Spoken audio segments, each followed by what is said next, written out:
Good morning! Samahan niyo akong gumawa ng tuna nuggets.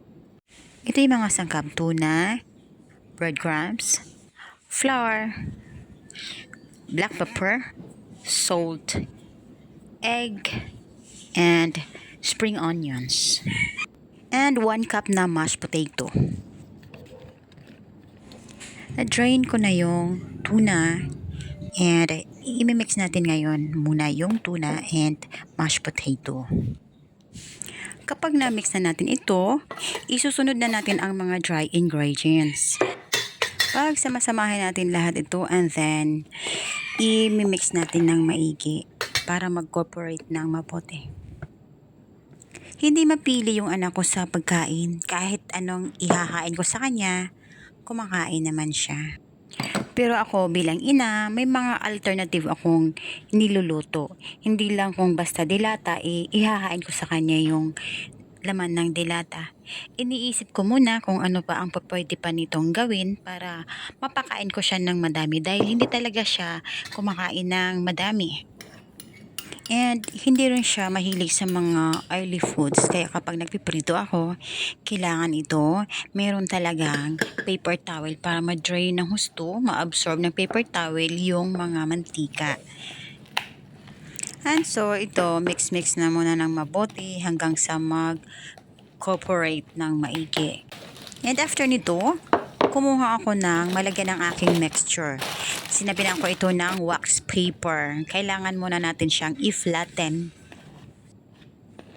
First time ko itong gawin kasi before yung mga ginagawa kong nuggets na tuna is different ingredients yan.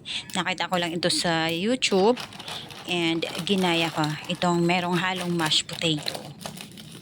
And then right after this one, set aside ko muna siya kasi i-prepare ko muna yung ibang ingredients para sa pagpiprito nito. So, ito na. Meron akong egg, flour, and breadcrumbs. Ito yung mga sangkap para magko-coat doon sa ating tuna nuggets. Kailangan ko munang hiwain yung aking mixture. Hindi ko alam kung same sizes ba sila. Basta lang magawa ko yung paghihiwa. Ganon. Hindi ako expert sa paghihiwa ng same sizes lang. Actually, medyo sticky siya. So, medyo hirap ako. So, kinamay ko na. Anyway, naghugas naman ako, no? Una, dip ko siya sa flour and then egg and then sa breadcrumbs. So, ulit-ulitin mo lang gawin after maubos mo yung mixture mo. Ito na muna. Hindi ko pa naubos dahil kailangan ko na magluto para sa almusal ng anak ko. Start na akong mag-fry and here it is. Parang natotakam ako. I wish masarap yung aking luto, no? Kasi first time ko itong gawin. So, konting migos-migos lang sa frying pan and kailangan ko na rin matapos to dahil mag-aalmusal na yung aking prinsesa. So, here it is. Ketchup lang yung prefer kong sausawan nito. And nakagawa na rin akong fried rice for my daughter. Thank you for watching, guys. Until next time.